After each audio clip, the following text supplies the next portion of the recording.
Hospital and one of the co-chairs of our recovery task force, along with Jason Smith, who's President and CEO of the Manhattan Area Chamber of Commerce. I want to thank everybody again for joining us on Wednesday. I think that was kind of a good way to kind of get a level set and get everybody connected. We sent out the draft agenda. Certainly want to have opportunity today to kind of do a little digestion on what we heard from the governor last night, and then this really is not, we're going to kind of dig into a few areas specifically so we can give some feedback to our 3 county health officers and the health boards that they report to. As a reminder, this meeting is live on Manhattan's website and Facebook page, as well as Channel 3 on Cox Broadcasting. I want to thank everybody who's watching or tuning in today. I think we had up to 88 people that were connected and kind of watching everything we had to visit about on Wednesday. So, I think it's only been, not even 36 hours ago. Obviously, a lot has happened. We finally do have the governor's order. And I think some surprises with that, also not some surprises with that, at least from my perspective. But I think it's kind of a good way for us now to kind of say, so what does this look like operating under that order as we begin this next phase, knowing that there's probably going to be additional changes as the world changes over the next potentially 2 weeks with the phases to follow that. But wanted to give Jason also a chance just to make a quick few comments before we dive right in. Yeah, thanks, Bob. So thanks everybody for participating again. I know Bob has too, and as well as some of our elected officials received feedback already, and that's great. And I'll remind everybody that I think Bob and I both feel like we're here as service to you. So please contact us if you have thoughts or comments. The thing that we have heard, or I've heard pretty consistently, is that they want to hear more direct feedback on business practices. So how do businesses go through the process of reopening? And so we are going to have some discussion about that later after Bob goes through, reviews some of our charge and mission of this group. So I'll be looking forward to that comment. So be thinking about that as we move ahead, because I think we're going to be asked to provide some input specifically on business practices that allow businesses to reopen as quickly as possible, while also protecting their staffs and employees and their customers. So again, thank you for the opportunity to be here, and I appreciate Bob giving me the opportunity to make a comment.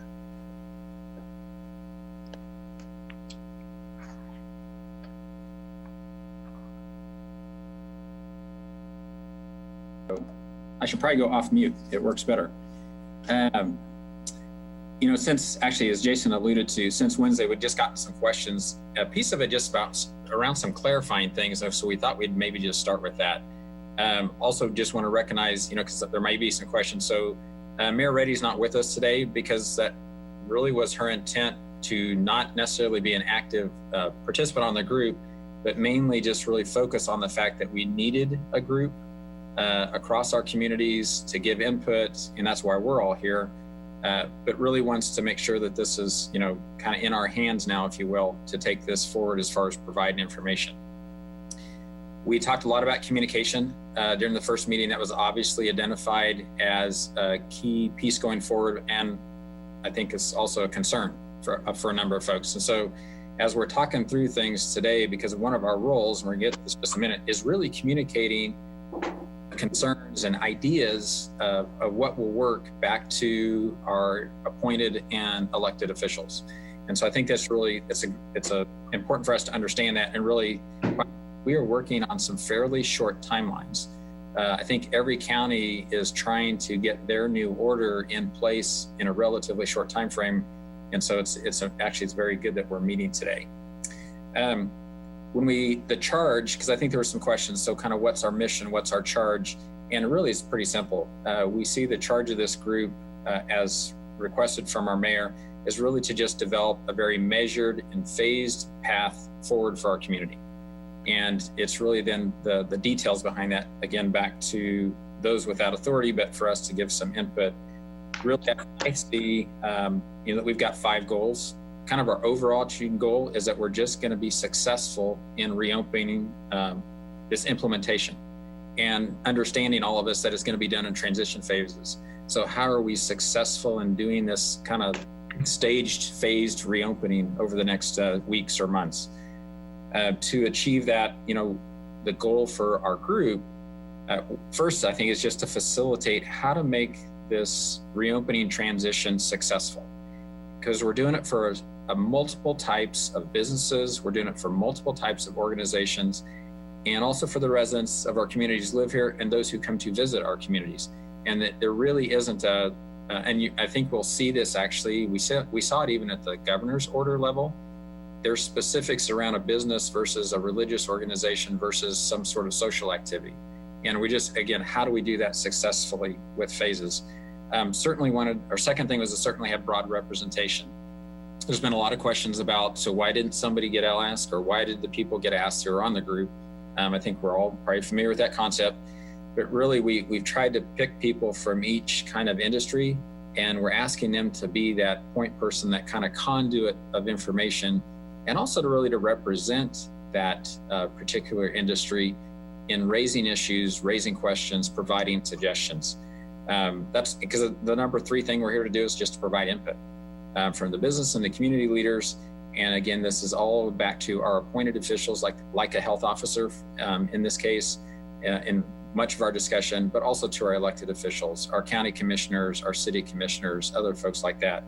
The 4th thing is really, we see this as being able to shape and coordinate a consistent, practical approach, consistent information to all the business owners in the 3 counties, to individuals who live in our 3 counties, about how do you safely do all of this? How do you safely provide your product or your service using best practices? And we want to make sure that people have that information and that we're consistently providing it so that it's not confusing to people. And then lastly, is just really, so how do we work towards coming to some conclusions, coming to recommendations that are consistent approaches, and it's consistently messaged in Geary County, in Pottawatomie County, and in Riley County.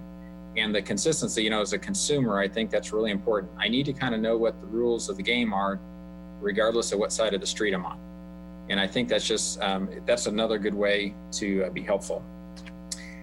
So that's actually going to be where we're going to spend the bulk of our time today, is kind of talking through some of our recommendations or thoughts about either things that we need to have addressed in the orders or how we get there. But I think before we can do that, we've got to kind of also take a little bit of a step back. And in just a minute here, we're going to actually ask Ron Fear to kind of go through an overview, if you will, of the order from the governor and kind of how this plays out and what that looks like. And I guess just Jason, by the way, you can feel free to chime in here anytime. But because everything's got to be done in the context of, we have a state order and then we're going to end up with county orders. And then what does that look like for an individual business or organization? So it's kind of the goal as Jason noted, actually, it's so how do we do this successfully as organizations? And then how do we also protect the safety of the folks who work in those organizations, and then just our general public? We've got to maintain vigilance. We've got to maintain best practices if we hope to reduce the spread of this virus. So we've seen that in counties very near to us. We're continuing to see that today. For example, here at the hospital, we now have 2 positive cases again today and 2 PUIs. Yesterday, we had no positive patients, and they're from 2 different counties. And I think that's important too, to let people kind of know that this is not just a Riley County or just a Geary or just a Pot County. It really is, how do we do this together and kind of coordinate, since we are so tightly together? Our emergency operations centers, the EOC folks, they are still stood up. They are still active in all 3 of our counties. They're still trying to connect dots and make sure we get resources and information. I think they've done a great job for the last, I don't know, Pat, is it 7 or 8 weeks now? I lose track. It's a while, a couple of months now.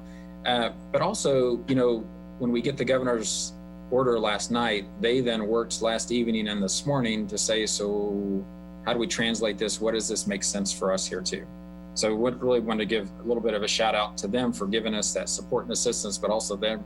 I think we all need to understand they're trying to do the same thing we are and try to figure out how to put this in practice.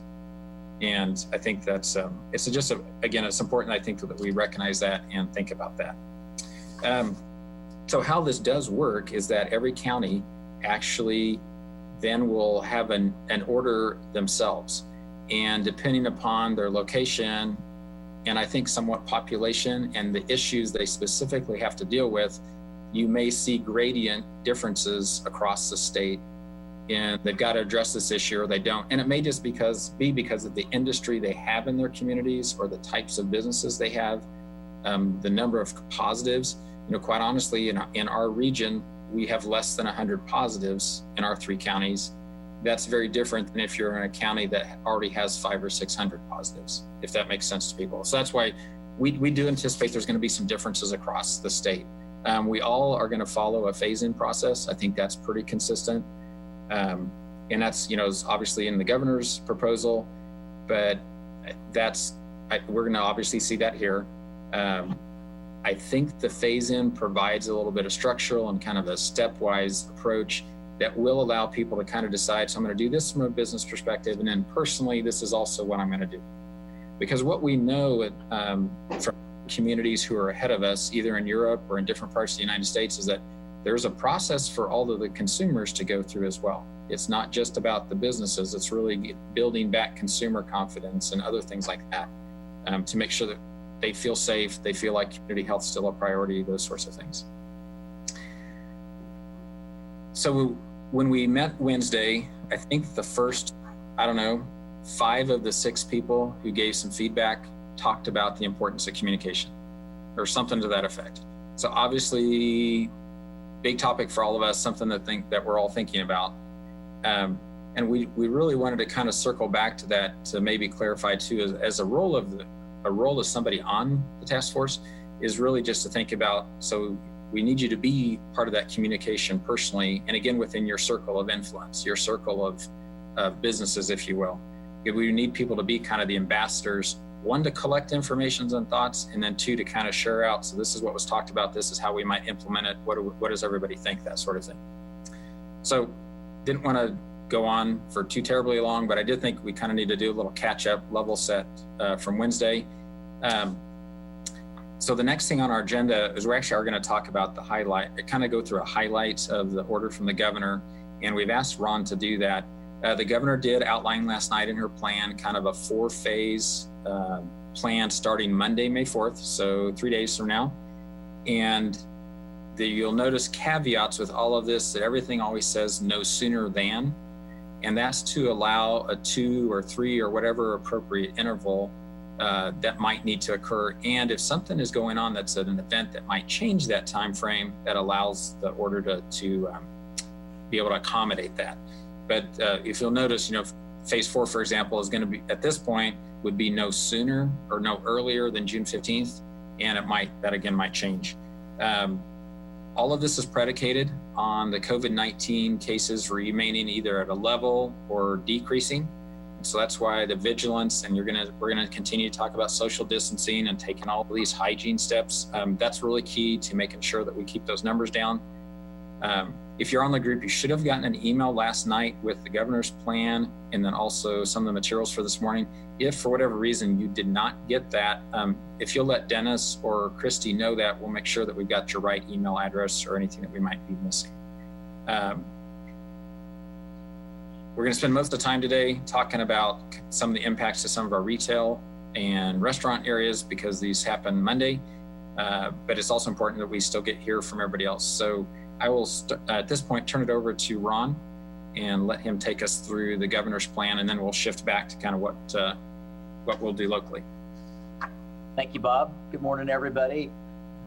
Through this little smaller PowerPoint presentation together last night, I'm going to go through just a couple of these slides because I don't want to use all your time up in this. And as Bob said, he's really kind of gone through this first one. It's a phase plan, and the dates are minimums, so those could be expanded depending on the circumstances. But we'd really like to really focus on phase 1 at this time because that's the most immediate factor that we have. So next slide, please.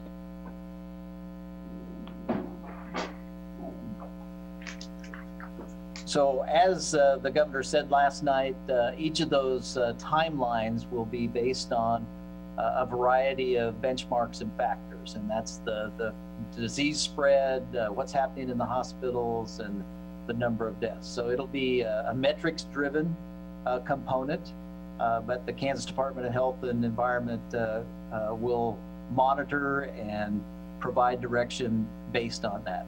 The other thing the governor announced last night was that the KEEF, or the Kansas Essential Function Framework, that they've been monitoring, and this is a list that the state Department of Emergency Management has administered for folks that have been approved as an essential function. So they've been exempt from the stay-at-home order. The state is transferring that KEEF, so if you're on the KEEF now, you continue to be on the KEEF. Whether you're added to that KEEF in the future is going to be a local decision. So it'll be the local emergency management function to determine, and those appeals will be handled and requests will be made by those local offices. Next slide, please. So this is phase 1. And again, in simpler formats, the mass gatherings is no more than 10 individuals are allowed to group together in any particular aspect, and that has some interesting aspects to it and things that need clarification, but essentially it's to keep groups of more than 10 from gathering together in any particular place. Recommendations there for individuals to strongly encouraged that they wear masks in public settings and adhere to social distancing. Employers are encouraged to telework, and also an employee exhibiting symptoms should be required to stay at home, and certainly encourage employers to do additional screening. And there's some great questionnaires out there and some great ways for you to utilize some different tools. The health departments, for example, have some surveys and some other symptom checks that help self-check a variety of factors. And then also minimize and avoid non-essential travel. And then the travel restrictions that KDHE, and they added a couple of states, I think it was Massachusetts and Rhode Island, to that list just yesterday. So that list will still be in effect for folks that travel to those areas. And I think maybe they took a couple of others off. So that's something to keep tuned into and watch accordingly. As you go down there on the bottom, there were provisions for who could continue to open up and who is no longer opened up. And I really want to focus on, we don't have any ability to argue about whether somebody that's not on the open up list should or shouldn't be. I'd really like to focus on how we communicate, at least right now, for those that can, and what some of those particular issues are. So next slide.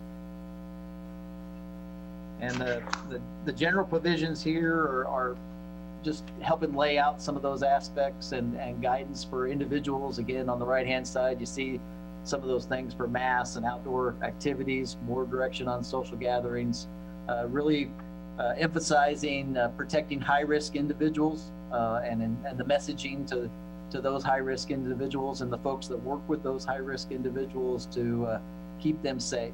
Next slide. And really, here's some of the guidance for employers. Again, some of the same things about on-site operations and clustering and things that, there's suggestions if you're a larger employee to, not have break rooms open and that sort of thing, and minimize the types of things that multiple people touch. And then if there are multiple people touching it, being able to clean that and having a good aspect of that. Obviously, the provisions for long-term care facilities and correctional are prohibited, and so that stays in place. And certainly our locals have been doing a great job of keeping our senior citizens that are in their care safe. Next slide, please. So here's kind of the key one, business restrictions. So all businesses that are not on this right-hand side may open if they meet these standards. So again, social distancing, individuals or groups to keep that in place, restaurants or dining rooms, they can meet this by putting barriers in place. One of the things that we're looking for feedback on from the Emergency Operations Center that they've advised me of is whether or not to limit capacity. And so I put out a little bit of information to those that are representing that group this morning, in that, what is that minimum threshold, if you will? Is it 25%, 50%, before what it makes sense to open? So what it might be for a restaurant might be different for a retailer. So those are some of the feedback that we're looking for this morning on if they're going to restrict it further, what makes sense from a minimal standpoint. So feedback on that would be good.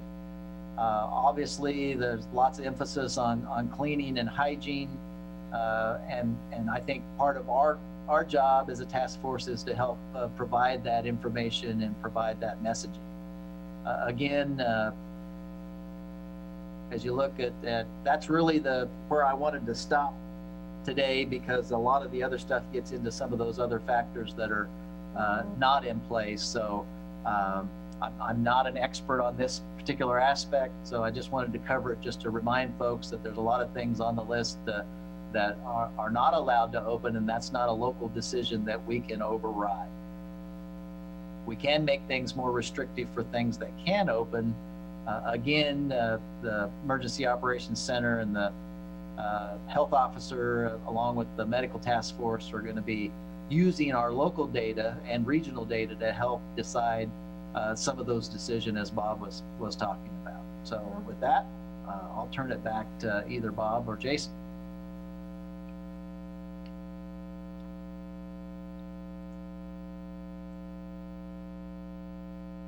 Okay, this is Jason. I guess I'll take it from here. So any questions for Ron? I think it's important to give everybody an opportunity to ask him any specific questions in regards to that information.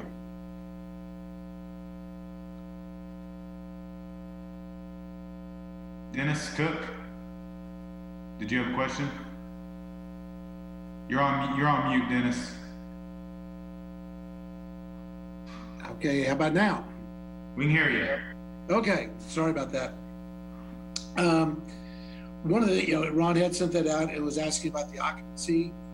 I know that I realize that's not a governor's mandate, and I think if we get everybody to that 6 foot distancing, I think they're going to have trouble. They'll probably right at about 50% of occupancy anyhow. The people I've talked to, if it's anything less than 50%, they probably won't open at all. And then I guess the other question I would have is, we probably need to be able to define who's a restaurant and who's not a restaurant. Yeah, that's good feedback, and I know they're talking about that aspect of things as well, because most of our bars are also restaurants. So I know they're having some discussion about that particular issue and creating that definition. So those are good comments and good questions that we'll pass along. Ron, when you say they're working on that, who is that? The EOC? Yes.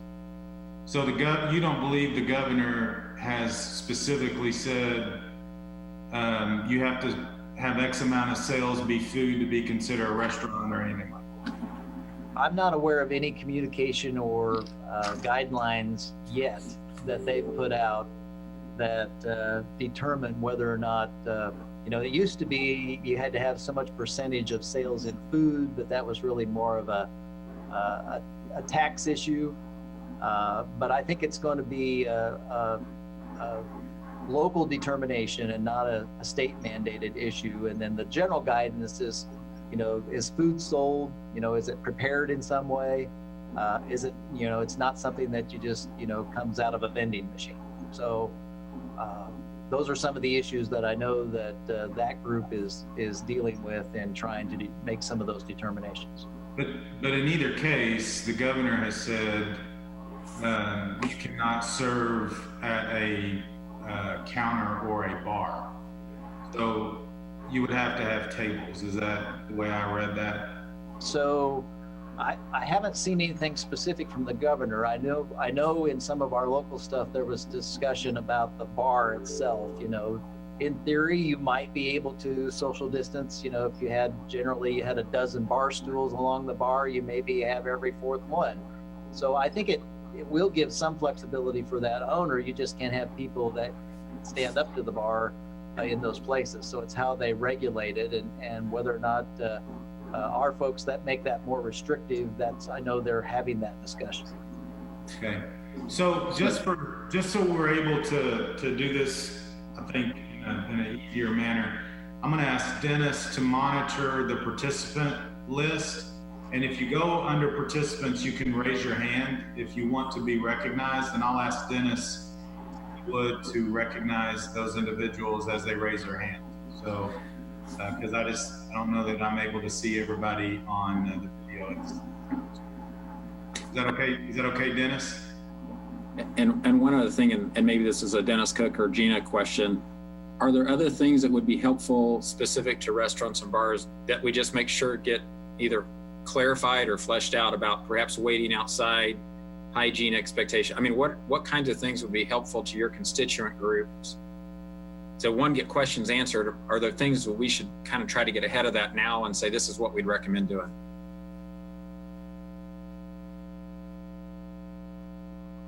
Well, I know one of the other questions we're going to have is about the no walk-ins and have to have reservations. That's not, for a lot of places, that's not a real normal way of doing business for them. It's, I'll just name a place like a Tanner's. That's definitely a restaurant, but they've never taken reservations in their lives. That doesn't seem to make a whole lot of sense. Well, this is Kelly.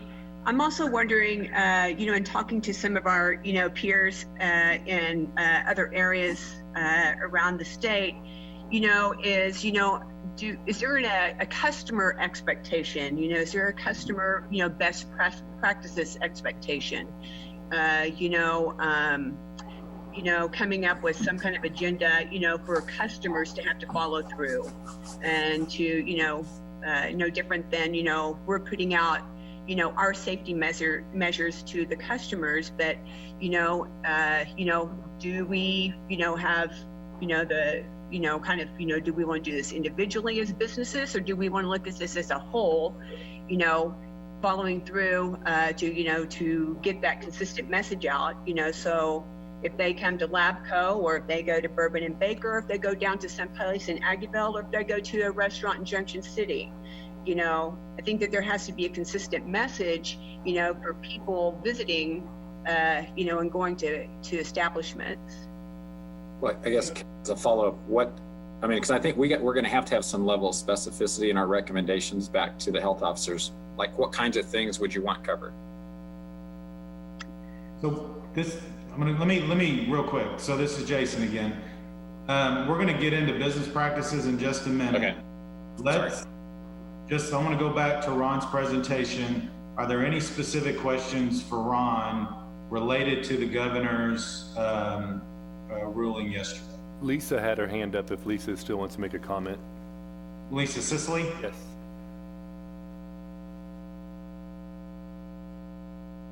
I did. It was not specifically about the governor's plan, or so I can wait and ask my question. Okay. Yeah, just so we stay on agenda, I'd like to move to that. Gina, you want to go ahead? Does Ron want to address his question about his email earlier this morning with regards to occupancy levels? You want to do that now or later? We do have Pat Collins, Ron. Would be the appropriate time to address that issue. And Jason, we do have. Did you say now? That would be my case, because that's. Right. Can we So give a second? I have some information. Ron, I sent you an email. Feel free to share that, just so that it's all written down. One of the problems, or one of the things that needs to be fleshed out when considering occupancy, is what is the baseline for establishing occupancy? Is that the fire code? And does that also include what Dennis was saying, the tables being 6 feet apart? Because in many of our restaurant establishments across Manhattan, that practice could very well get you down into the 25 to 30% occupancy range, which in talking to my businesses could create very, very easily insolvency. Or in another instance, it could create that they would have to stay as a takeout, and takeout while working temporarily is not a way to exist. They're limping along doing takeout. So really the 50% occupancy is troubling and tough also. But the other side of that is this Paycheck Protection Program that many of them received. But there are legal stipulations in there that you have to hire back your workforce by June 30th. And if you're only at 25 to 30%, or even only at 50%, you're not going to be able to meet that paycheck protection threshold in order for that Paycheck Protection Program to be forgivable, which is really that was the incentive for many of those businesses to apply for that Paycheck Protection Program. If they can't meet that threshold of hiring back their workforce by June 30th, it's no longer forgivable. And now they're looking at a full-blown loan. And in some cases, we're talking hundreds of thousands of dollars per restaurant. So in some cases, so it's not just a matter of, that occupancy level, but what that occupancy level potential could do to a business financial standing, with also regards to the Paycheck Protection Program, which many of them got. I think with restaurants utilizing best practices with tables and as barriers, or using other things as barriers, removing the bar stools from the bar area, do contact tracing, masks and gloves for employees, just best practices on the restaurant side and best practices on the consumer side. And we can probably achieve this without any kind of occupancy restrictions, but it has to be universal so that it's safe. I think that those are my general questions and comments on that. I hope that helps. Lisa, you look like you wanted to chime in. Can I just say, so my thing a couple days ago was communication and consistency. The plan that was put out by Riley County Health Department, or the plan that was printed in the paper, the draft, indicates that for the step that we're in now, which starts May 2nd, restaurants and bars are not allowed for dine-in. So we have a disconnect here. If the county does not intend to allow restaurants to have dine-in service, then these questions are moot, and we've got other things we need to talk about. I agree with that. We'll get to that in just a second. I think Pat Collins had something he wanted to say real quick, and then I want to address what Lisa just said. I did want to say that I did call the state this morning, and they didn't have specific guidance on what a restaurant and a bar was, a difference. They were leaning toward the locals doing that, because across the state, different communities have different established licensing standards for that. So that's what they're doing. And then to the last question, I know one of the things that the EOC talked about this morning is our best effort to to make sure that businesses are all open by June 30, maybe to keep them shut for another 14 days. So, or at least the restaurants. So I'm not saying that's what's going to happen, but that was one of the questions we talked about today. Thank you. Yeah, thank you, Pat. Ron, did you have a response to any of that? Then again, I want to respond to it as well. So. Sure. Just the draft that was in the paper was just that. It was a draft, and it made some assumptions about what maybe they thought the governor was going to do. There were some early indications that it was going to be more open than what the governor actually ordered. So I wouldn't use that as a basis for necessarily saying that that's a guiding document for the discussion. I think the EOC group is looking for some good feedback and concerns that this group might have. So I would agree with what Ron said. As a former journalist, I loved leaks, but sometimes leaks are not the most accurate in the world because they are, in some cases, working documents. I think one of the things that we can do here, and one of the things I talked about, I think at the last meeting, at least the direction that I have received from the business community around Manhattan, again, is we want to be safe, but if there are more restrictive rules that Riley County puts in place than our peers or the rest of the state, it has to be driven by something very specific and data driven. And if not, I think we potentially could have much larger problems in terms of community, and I'm going to use the word compliance, but community compliance and the support. So, I think one of the things that we have to talk about is, I feel very strongly Dennis and Gina are hearing the same things from their businesses, and Karen Hibbert is hearing the same thing from her businesses, is that we would expect Riley County to have allowable business operations to be the same as our peers and the remainder of the state. Jason, Mike Dodson has his hand up. Who? Mike Dodson. Okay, Mike. Yeah, I'll have some more comments, obviously, as we get deeper into this. There's kind of two issues here that I want to put on the table first. The governor said last night that on Monday, her executive order will be changed from what it was to what she announced last night. That means that on Monday, there are going to be a lot of questions from people, businesses, customers, so on, and we're going to have at least a straw man out there, particularly for phase one. Second part of this is we've got the governor, the EOC.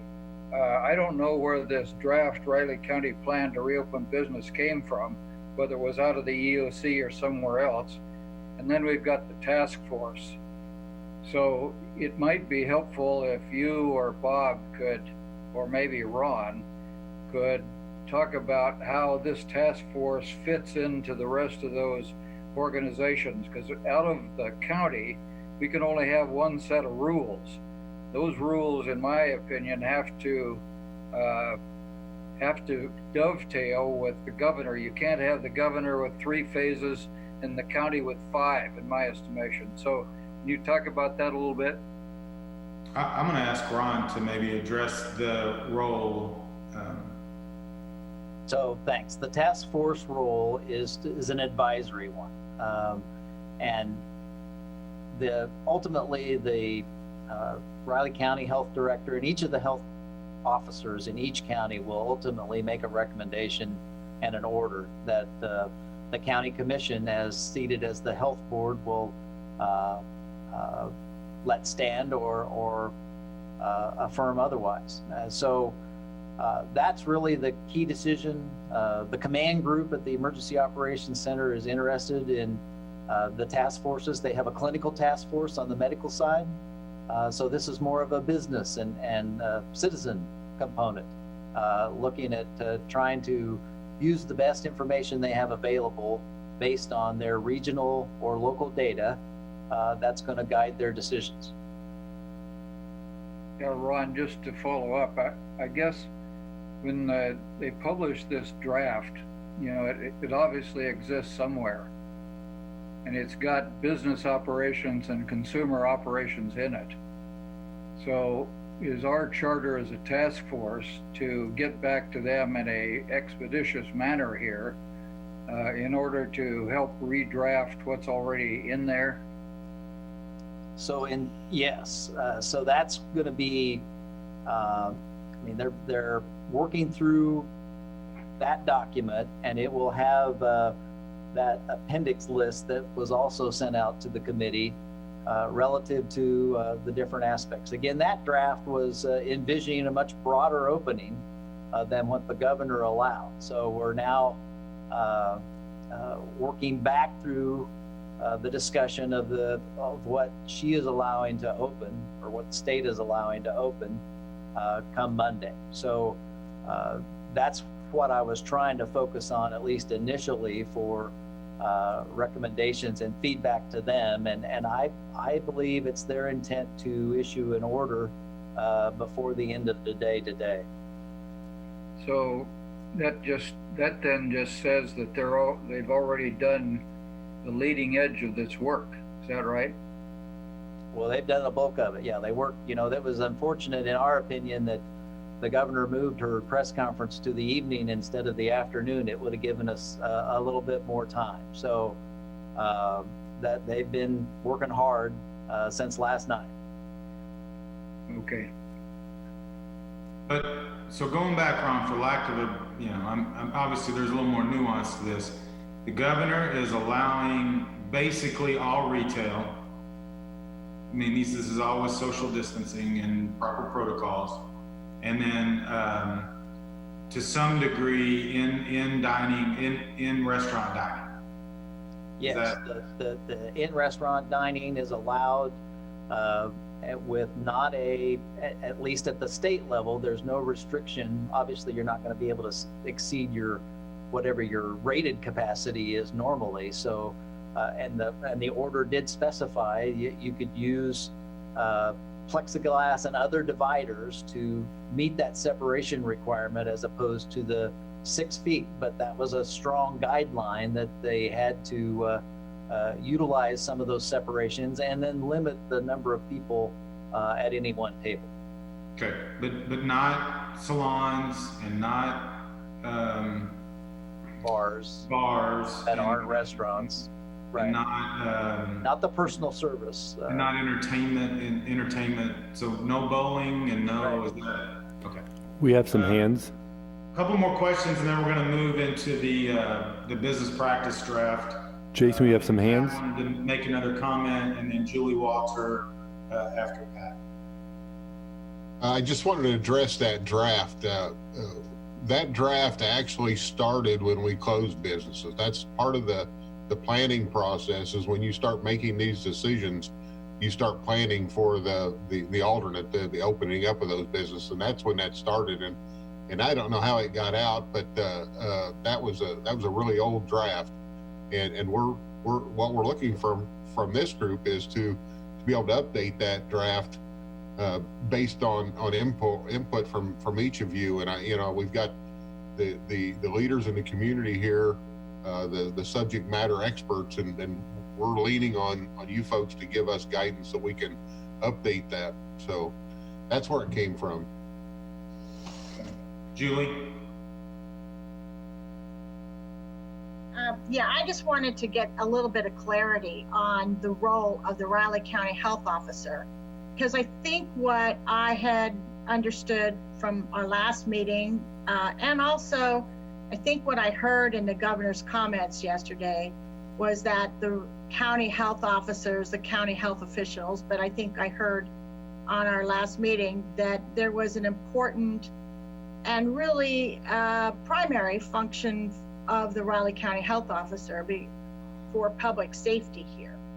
And I just want to get clarity on that, because I think what we talked about in our last meeting was that the importance of a cautious and thoughtful and measured approach. I heard it, obviously it's one of the goals of this today's discussion too.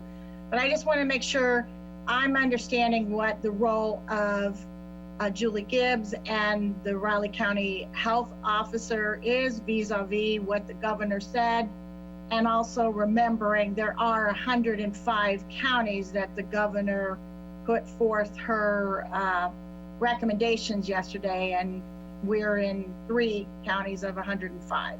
So thank you for clarifying that, somebody. Pat, you gonna tackle that, or you want me to?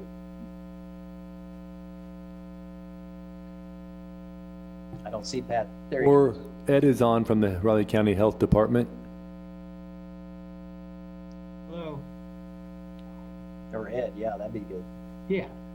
So basically in the state of Kansas, every county is required to have a health officer whose powers are given to them by the Board of Health, which are also established by statute. And they are the ultimate authority in each county, unless or until the governor takes over. And at the state level, the health officer is Dr. Norman. So I believe who's giving the governor her advice, along with a lot of other people. I'm sure she has a task force like this under her auspices. So yes, in the end, the local health officer has control. I know there have been cases where the commissioners or the Board of Health might have overruled that, and you just kind of have to work with that. But because Julie is the health officer, I believe with this particular situation, she's also the incident commander at the EOC through the Unified Command, and working together, that's where we're gonna come up with the plan that does what we can do mostly to protect health. But I know that they are considering all of the other aspects of this, but their main concern is to protect public health. Okay. Thank you. All right, well, let's go into the business practice draft, and I'm under the assumption that everyone received a copy of it, and I'm not going to read it because it's multiple pages. But this is a document that it's my understanding will be put together and be part of any document that comes out from potentially from Raleigh County Health Department as to the rules of engagement for businesses as they look to open up. So as we look at this document, there's just sort of general information and ways that you need to operate your business. And then there are some specific items as it relates to restaurants and retail. And those are the two, I think, specific that were in that document. And then the other thing that we haven't talked a lot about, because we're primarily focused on the businesses that we interact with on a regular basis, but I think there is still a recommendation that any businesses that can telework continue to telework. And so while that I don't believe is in this document, we can certainly have that conversation too if somebody has feelings about that. So again, using the raise your hand feature as on the participants tab, if you will raise your hand, and if you have comments, and I don't know, Bob, if you have any comments on this that maybe you want to mention as well before we get started.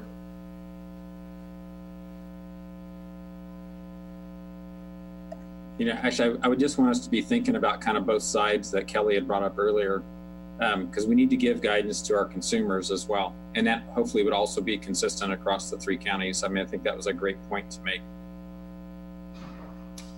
Yeah, thanks, Bob. That was a great reminder to revisit Kelly's conversation. So thank you for bringing that up.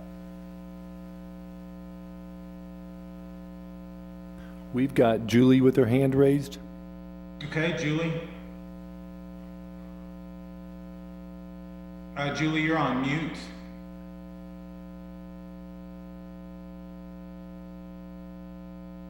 Can you hear me?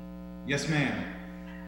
Yes, I just wanted to suggest that one of the items that might be included in our plan or suggested for the plan might be encouraging or suggesting that businesses in the community set aside perhaps specific times for elders, for people with underlying health conditions, and perhaps even people that work in the healthcare sector for specific shopping or times to participate in the business. I think all of us are concerned about the well-being of the most vulnerable of our community, and to the extent that we can limit exposure or help them get what they need effectively, but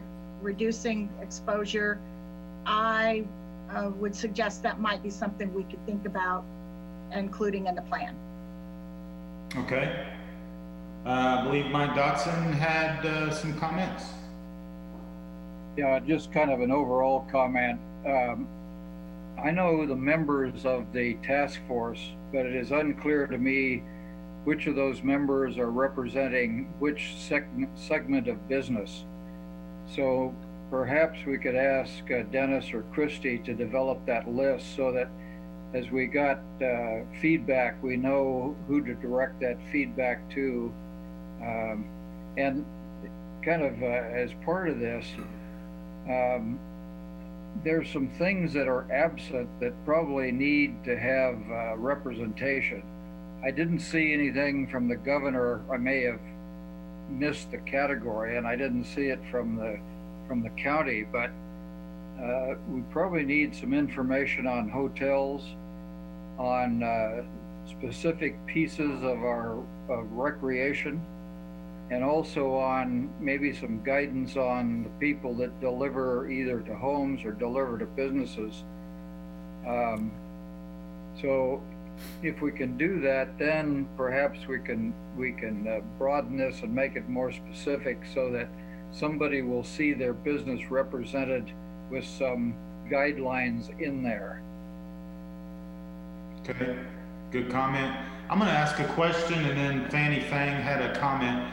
Ron, on these business practices, or maybe somebody else is the appropriate response person, are these recommendations, or would these be requirements that would be enforced in some manner, whether it's by RCPD or whatever governing enforcement organization in that particular town or county?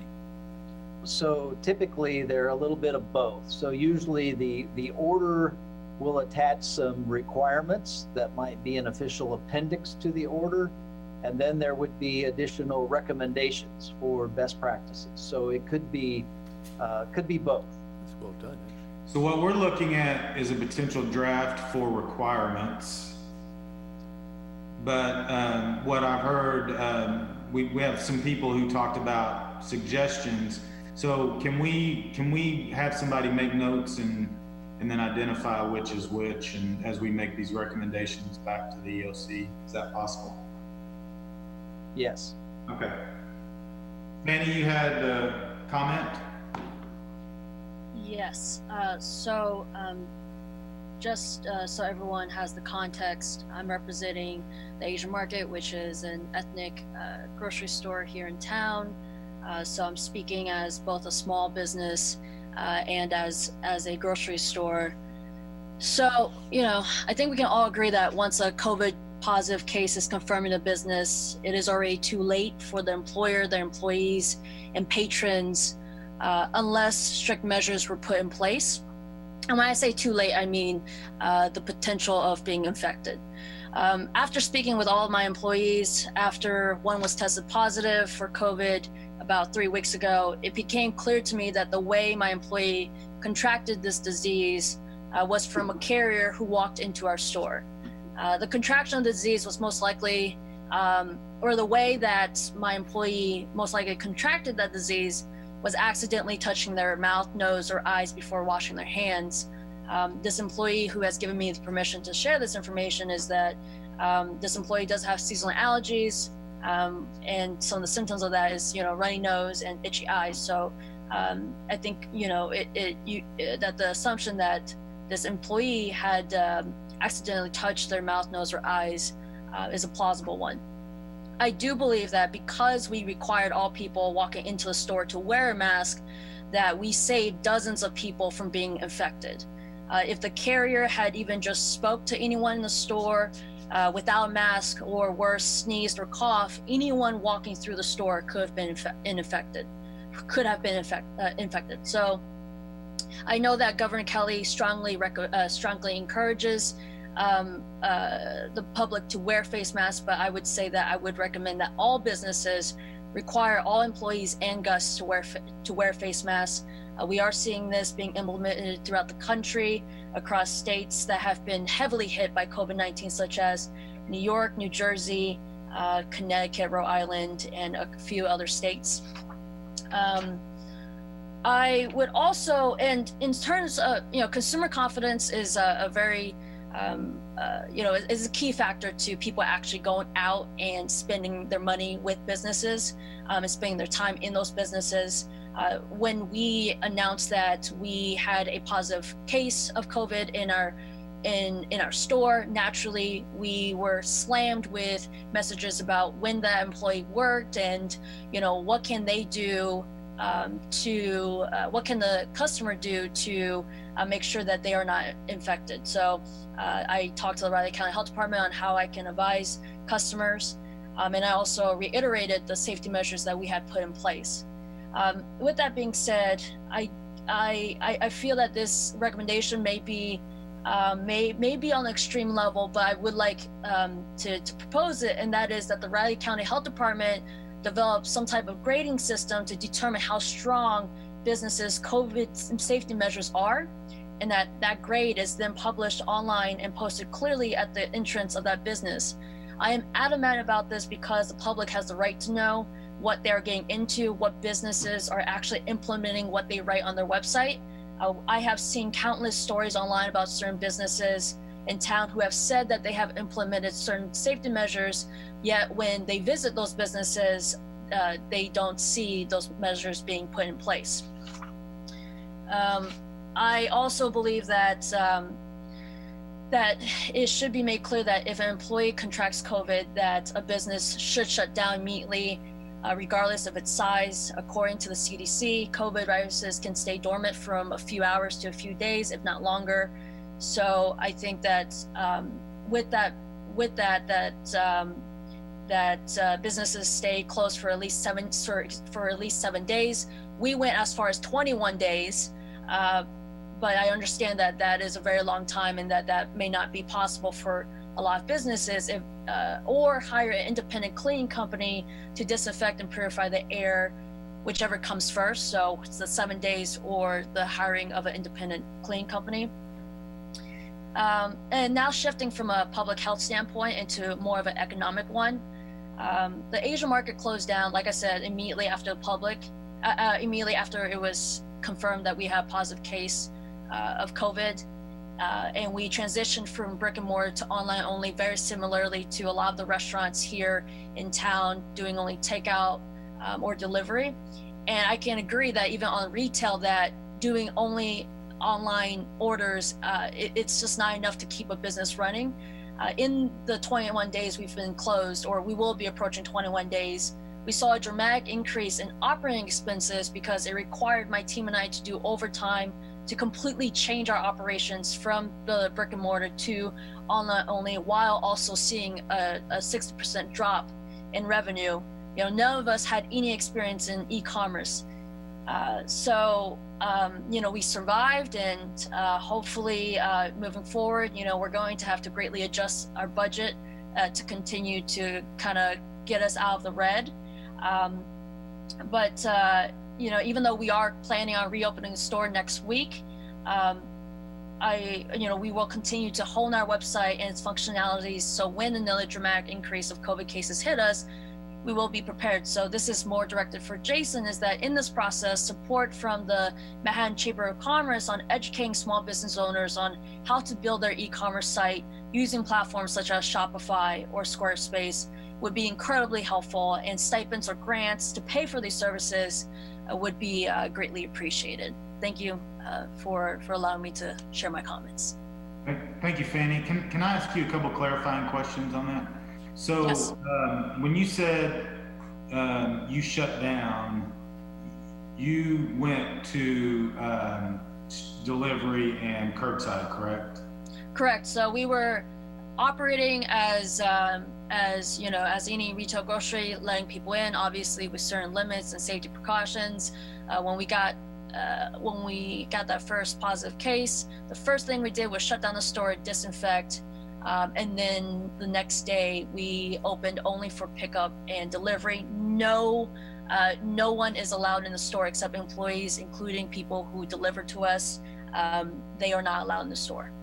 Okay, and then your recommendation on customers required for masks of some type. Have you seen somewhere where that model for restaurants? And if you don't know, if Kelly or someone else on the call knows, is that something that happens in other places for restaurants, or how does that work? Does anybody know? So for restaurant, I can't specifically answer to restaurants, but what I can say is that a lot of grocery stores, major grocery stores, now have food courts. And I do know that Whole Foods and Fresh Market out in the East Coast, that they have now required that all guests and employees to wear face masks. Whether that applies to food courts, I'm not sure, but I do know that that is a big part of the business as well. Yes, coming down from, the, National Restaurant Association, that is strongly, encouraged, and that's kind of part of the policy is having everybody wear a mask, all employees. And in talking with, some of our other peers and other counties here in Kansas, that is one of their recommendations that they were requiring for, customers to be wearing masks. It has also been suggested that, maybe the restaurants provide like a disposable paper bag. So whenever, the customer does get their food, they have a place to, put their mask in that's not touching a table. It's, self-sustaining there. And then obviously, either the customer or, the, server would be, disposing of that, paper bag. That the mask had been in. But, I can say that, I'm only going to speak, for, Russ and I, that, we do feel that, if, precautions, we're having to get these safety measures, and, trying to provide confidence to customers, we want to be allowed that same kind of, confidence for customers that are coming into our establishment, and knowing that, they're making the effort, and, trying to follow guidelines just as well for keeping, my staff, and other people, in the vicinity of our restaurant safe as well. I don't know if that answers your question or not, kind of in a long breath way there, Jason, but. And then a question for the health department as a follow-up. Are there requirements now that if an employee tests positive, that they report that to the health department, and then what would the what would they be required to do in order to be able to continue to be open?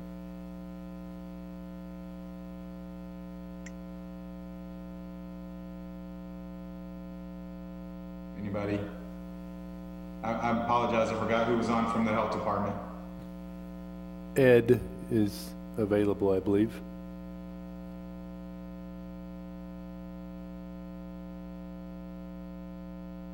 Ed, can you or Pat respond to that? I know right, as far as being notified by the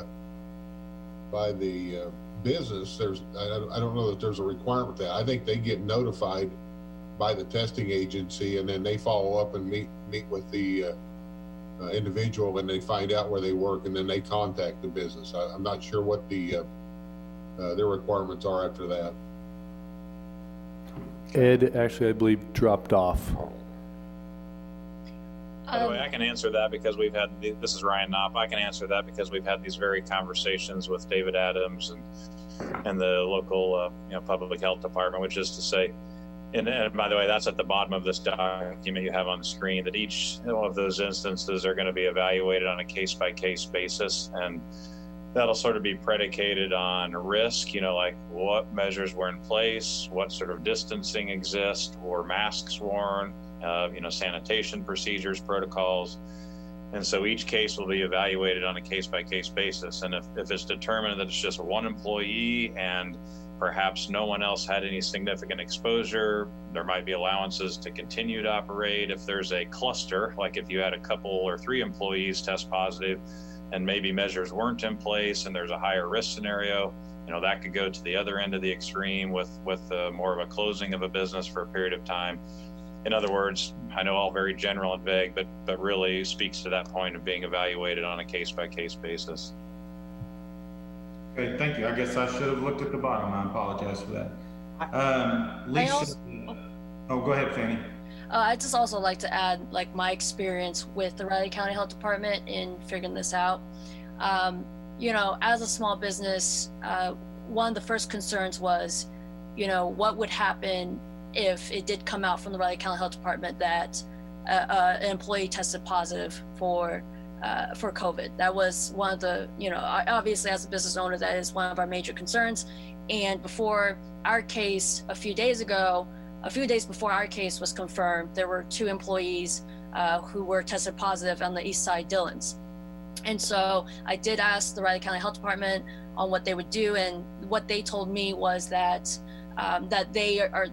that because community spread was already evident in the community, that they were not going to, say that this person worked at the Asian market, things like that, that they're only providing age and gender. Everything we've done in terms of closing for 21 days, in terms of face masks, in terms of closing immediately after the positive case occurred, it was all voluntary. Us coming out and saying that this happened, it was all voluntary because we felt that it was our duty to let the public know, especially since it was after a busy weekend. And so it was all voluntary. I do want to also share that through some of the, as a grocery store, of course, I'm looking to other major grocery stores to see what their practices are. And I do know that, for example, Walmart has come out and said that they will not voluntarily share information about any of their employees testing positive for COVID unless the health department says something about that. So also in terms of policies of major corporations, they in terms of PR, it all varies as well in terms of as well as their safety measures. Okay. This is Ed Kalis with the health department. I'm sorry. Apparently, the worst time to get disconnected is when somebody's directly asking you a question. My thing just it's whacked out. So. I think we answered the question. It was actually in the document, but if there's anything, we were basically talking about the process for if a business had a case of an employee, what their requirement was to report to the health department, and then what the health department then would do in terms of allowing that business to stay open, or would they have the power to close that business? Well, actually, that question kind of leads into something that this group has talked about quite a bit, which is contact tracing. And I've heard it mentioned a lot, but I'm still kind of curious as to what the particular, not interest, clearly there's an interest, but the questions are around that. So I figured if you didn't mind, I'd give you a quick run through about how that's working, and that would still probably answer your question. Yeah, great. No, that's great. So we know we get a test, when we get a case, we get a positive result that either comes through a lab, a doctor's report, or EpiTrax, which is the electronic surveillance system at the state. Once we know there's a case, we have typically 3 or 4 people are doing this all the time. A lot of you may already know Andrew Adams. He's more or less our epidemiologist. He's working on that a lot. So we contact the case. We visit with them about how they're feeling, what's going on, where they think they might have been exposed, what they're doing, are they hospitalized, a variety of things, and to include who they might have been in contact with. And this is where it kind of impacts business. We had a lot of pushback about not identifying an employee at Dillon's. Well, we don't know if that employee caused the issue or if they're like they did in the Asian market, whether they were a result of the issue. So that's just not our practice. The only time we will identify any kind of identifying characteristics about a place or potential exposure is if somebody can be prevented from being exposed. Once they're exposed, the process is we'll do the case investigation, we'll collect the names and phone numbers as best we can of the contacts, contact those, and then for all of them, we monitor them. Andrew's created a Qualtrics survey that if people have access to emails, they get that every day. We look at their symptoms, how they're feeling, if they stopped being sick, if they're a case after 7 days or 4 days with no fever reducing medicines, or 3 days, I'm sorry, whichever is longer, they can be released from isolation. If they're contacts to a case, they're quarantined, which is 14 days, and then we check them every day to see what's going on.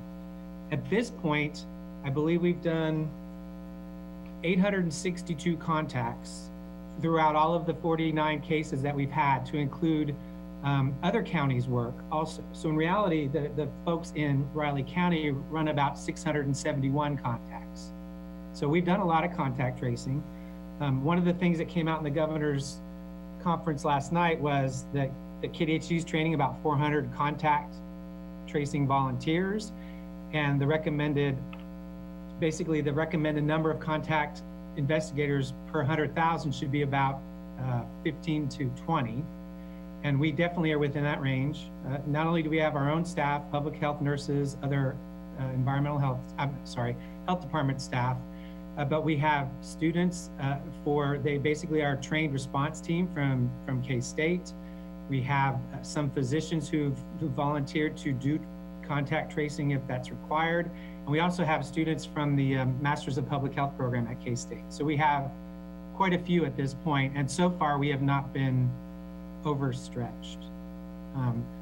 But yeah, I had an employer the other day ask me exactly the same question you did. And so we would look to see how close people are.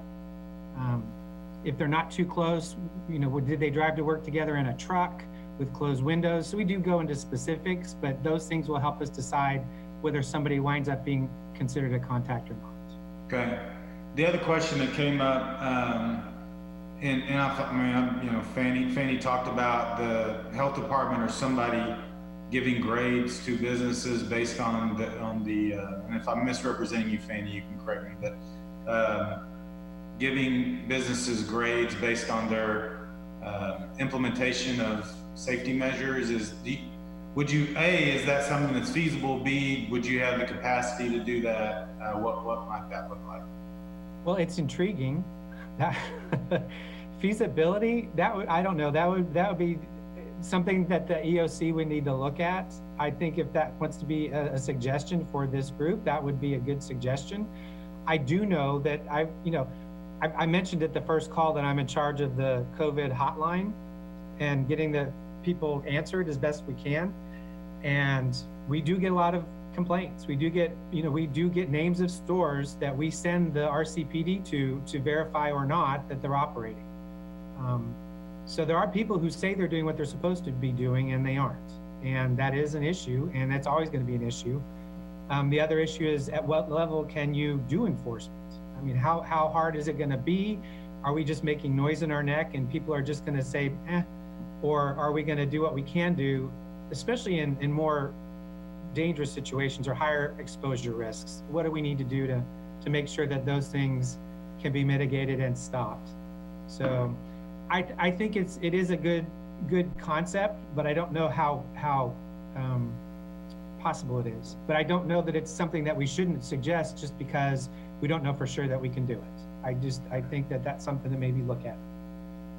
I'd like to add that that this is, I recognize that the health departments across the entire country are even though we haven't seen it here in Riley County in terms of bandwidth, that there is always that possibility, right, that you can be stretched very thin. Even here at the Asian market, we're seeing having to change our business model completely. We totally understand, how COVID has just thrown a wrench in our daily lives, including our businesses and public service departments. With that being said, I propose this less for enforcement. Of course, we would like some type of governing entity to be able to enforce it. I more propose this because I feel that it's to gain that consumer confidence, that it's more about awareness, right? So if a Riley County Health Department can evaluate a business in whatever criteria you feel is necessary, and then having that grade posted that, that the consumer can make a sound judgment, sound choice on whether or not I want to go into that business, and knowing what could be, what I need to look out for. I forgot who shared this with me, but I had one of my customers share with me that with employees, employees know what to expect in terms of safety measures because they're here every single day. Customers, guests have no idea, right? And so for me, it's more about just making sure that the consumers understand what they're getting into, and that, that if hypothetically, let's say a business gets a B, like why do they get a B? And and kind of finding a way on how to explain, okay, maybe it's the fact that this business is unable to abide by the 6 feet social distancing measures, but they have face masks, whatever. So not to get into the nitty gritty of it, but for me, it was more to make sure that the consumer understands what they're getting into at the end of the day. So another way to do that might even be the business is paying for an independent evaluation so they can go in and say we're certified, something like that. So that might be another solution as well. So we don't have any particular questions or hands up. We have one other topic that I think is really important because it's actually something that the mayor has asked our. Hey, Jason. Yeah. I guess before just back on this list that we've kind of had scanning on here. Okay. Is there things that people either think we need to add or recommend to come off? Because we've got to give our feedback today. Before we kind of get off topic here, I do have just one question, and probably this is more for Ed, because we're talking about contact tracing, and businesses holding their employees accountable, and for us to be putting out that when maybe one of our employees comes in gets COVID and is diagnosed with that. However, what is the responsibility of any guest walking through a building? Maybe they get COVID, and you're going through the contact tracing, and they tell you that they came to LabCo on this day, at this time. How was a business supposed to react to that? And maybe if we don't know them personally, as a visitor, we don't know them personally, we won't be able to really kind of give you any concrete and accurate information if we're not, I guess, keeping track of people coming into our establishment. So I know that Dennis kind of had alluded to earlier that there's places that aren't have never taken reservations for people to go to, so do we establish something for what we refer to as walk-in guests, and that they sign in and give us their contact information, so we know that if the health department has got to backtrace to where these potential COVID patients are, that we have that information readily available to for ourselves and, to take measures in that regard. So that was just one of my other, questions, and, logging in guests as they, come into an establishment. I will say, if we didn't have that and we didn't know who somebody was, and it was somebody who just came in and out and you've never seen them before, or they're not usual clients, we would have to just deal with that and kind of move on. If it's something that businesses would tolerate and do, for at this point, especially now, at the beginning of reopening things, I think that would be very helpful.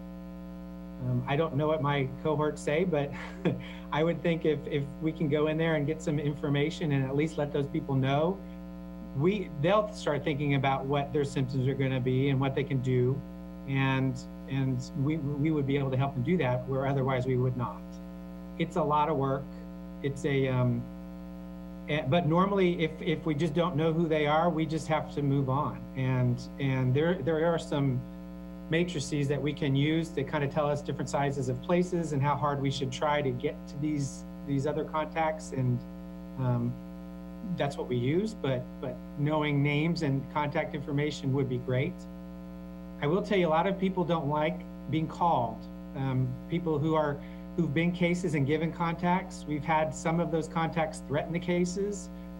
It gets to be very interesting. There are a lot of things that go on behind the scenes with disease investigations that I don't always think I would have expected.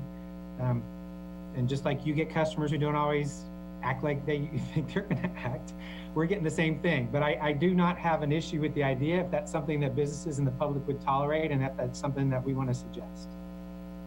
Okay, going back to the document, Lisa, did you have a comment?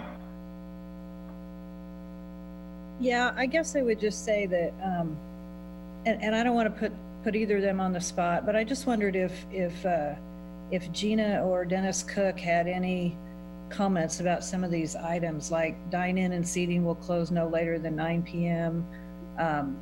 Dennis talked about 50 persons or 50% of the occupancy load and how that might not be sustainable. And I just wondered if they had thoughts. And I know it's early in this process, but things are moving fast. And I just wondered, because the 9 p.m. that seems kind of arbitrary to me. So anyway, I don't know if they wish to comment, and if not, that's fine with me. I don't want to cause trouble.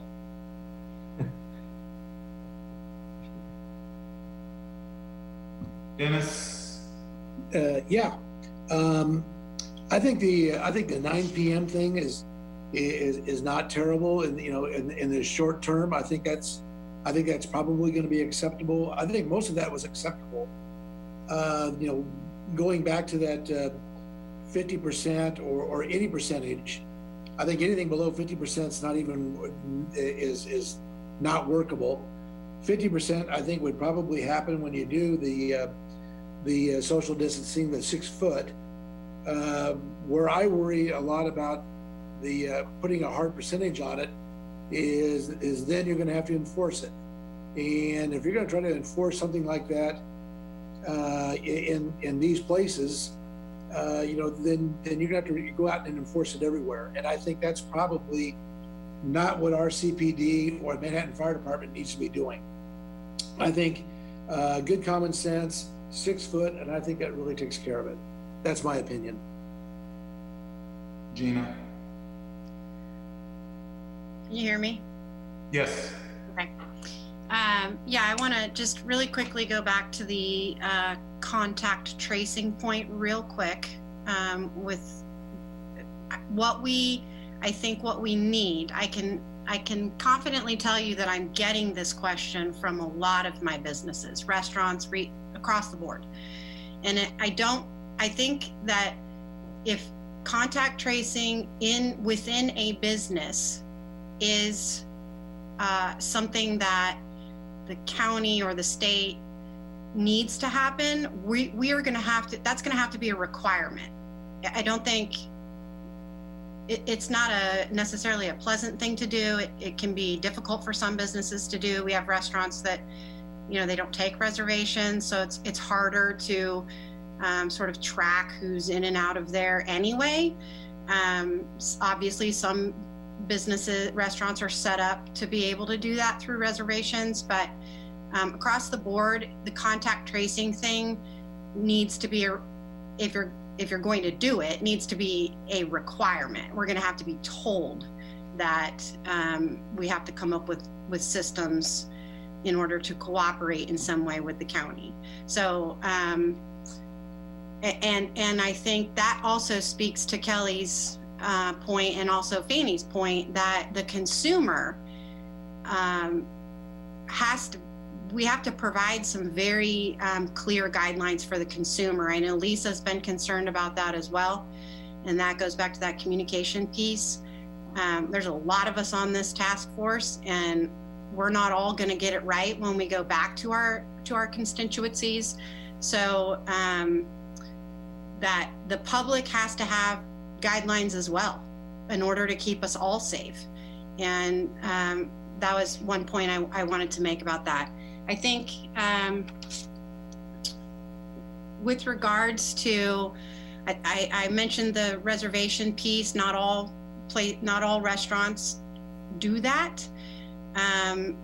Dennis is absolutely correct in that the 50% or less occupancy requirement is it's just, our restaurants are in a very, very critical moment in time today. Any delay or any restriction imposed on them at this point, outside of public safety with regards to, social distancing and barriers in place, mask and gloves and these types of things, occupancy restrictions are going to impact them not only on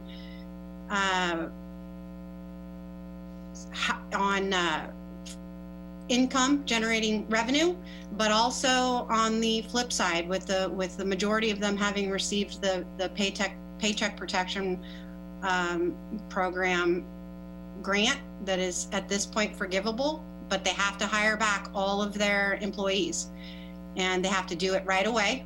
And if they don't, that turns into a loan. So you put an occupancy barrier in there and they're not going to be able to hire back all of their employees. As far as anything else on the list, I don't really see too many things on here that are difficult, but that compliance piece is sort of a question mark to me. I'm not really understanding like who is doing the enforcement of this and what is the difference between a recommendation and a requirement, and goes back to, I think, what several of us have said. Everybody has to know what's a recommendation and what's a requirement. So that's what I have to say. Okay, Robin, I think you had your hand up. Robin Cole. Okay. You're still on mute, Robin. Yes, okay. So if this is really just a clarifying question, a lot of these, a lot of this has to do with restaurants and food service, but I think we are talking about all businesses, and my is just essential services versus those services that are reopening now. And the clarifying question is, when we talk about all businesses, are we talking about those businesses that were never shut down because they were identified as being essential? So just a clarifying question, and one that I think we need to probably be explicit about. I can tackle that one. So the essential businesses, there really isn't any change. They're still supposed to be complying with social distancing and best practices and all of those aspects. Clearly, as Fanny said, some are doing a better job than others. And then I think that's transitioned over time, where you have doorkeepers that are limiting access and making sure people are stacking up outside and exercising that and putting the markings on the floors, all of those things. So that there's nothing in the new orders that reflect any changes or requirements in exempt businesses. More businesses can become exempt if they get on the KEEF, which will be transferring to the locals, the local health officer and emergency management for that component. One of the things, well, I just got to, based on the comments that were made, in doing some of the research for restaurants and other retailers, having somebody to monitor the door, I know it's an extra thing, but maybe you move the hostess closer to the door or outside the door, whether it's by reservation or walk-in, requiring that customer to fill out a form. That's kind of a self-exam. So they answer several questions, so have they, it's just like you would do for your employees. It's a screening form. And so I don't know if that's reasonable or not. Somebody might comment on whether that is or not, but I do know other places have done it. Ron, this is Kelly. Yes, you are correct, and I know that, feedback's been 50-50 on that. Some customers, are not going to comply with that. They're going to turn around and walk away, and, of course, you don't want to turn a guest off, obviously, from coming to your establishment and having, what I would hope, at the end of the day, with all those circumstances would be as good of an experience as possible. But I guess, one of my other questions here too is, because we are coming up quickly on Monday and, kind of going through these, points here, I think we need to have some kind of a deadline, with our health department on, getting something submitted, working together here to come up with some guidelines. It just seems like it's almost going to be a difficult task to do that here within the next, 3 days.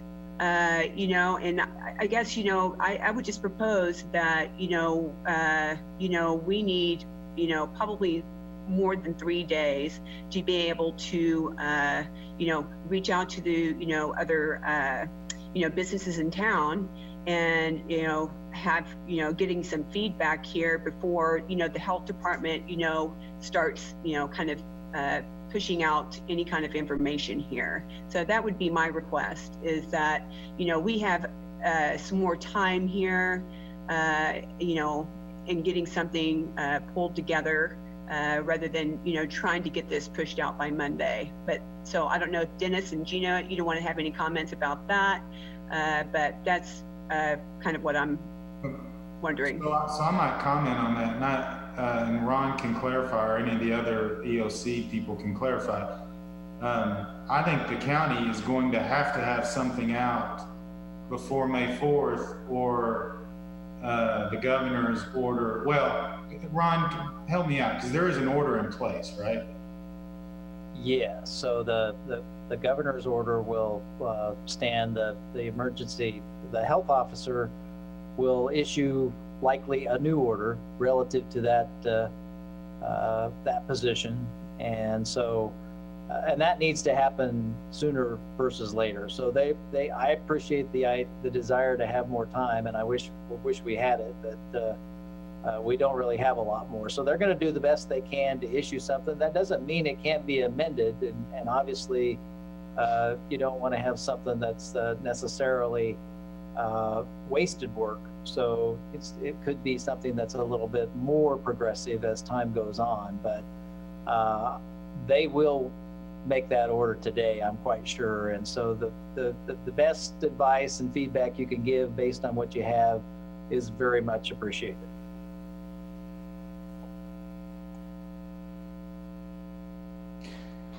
So I've heard from this group that the occupancy of 50 or 50% may not be workable on restaurants, and that's one specific recommendation to what we're seeing that I've heard.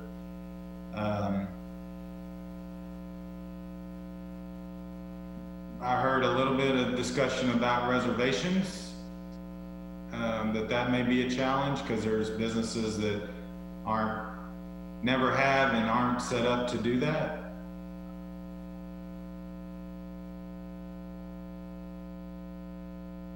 Any other comments? I just want, I just want to reiterate, with what Gina and Dennis said, it's, the 50% or less, just getting below that 50% threshold is just not doable, financially.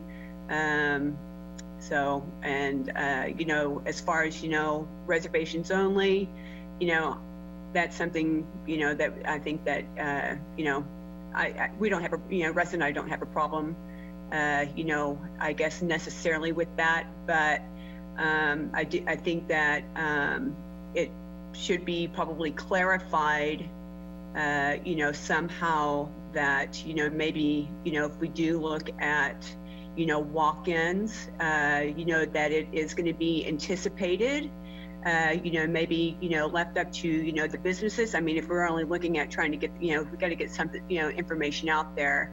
I would say that, patrons, customers should anticipate that they may have to, fill out a form, for potential contact tracing purposes. So that's would probably be my comment on that. Could I ask one point of clarification when it comes to occupancy load and reservations? Are these things in your guys' minds non-starters, or could they be workable for 2 weeks, and assuming phase 2 happens in 2 weeks, then maybe those go away? Is that doable?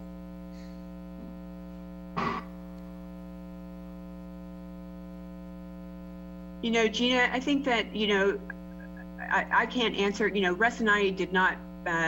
We chose for various reasons not to go through, get a PPP loan. So I think, at this point, we probably feel that we are probably a bit more flexible, on, our opening date, shall we say.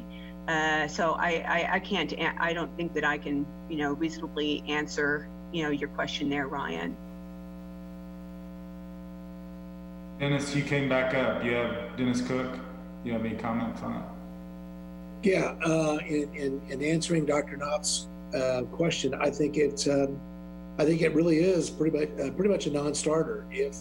If we tell these businesses that they're at 25 or 30%, they're not going to open up.